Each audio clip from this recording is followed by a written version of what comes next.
So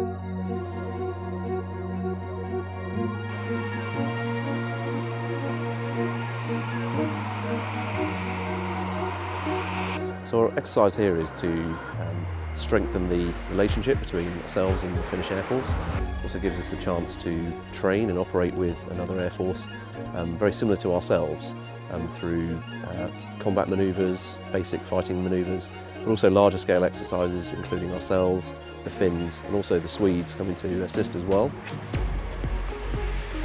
It's extremely important that we train and exercise, because only through training we really build up the capability to act in crisis together if needed.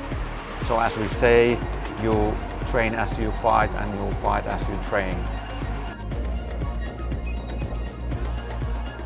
We've been working with Finland for many years on defence in various formats bilaterally and in the JEF, and I hope very soon in NATO. They are fantastic allies and partners.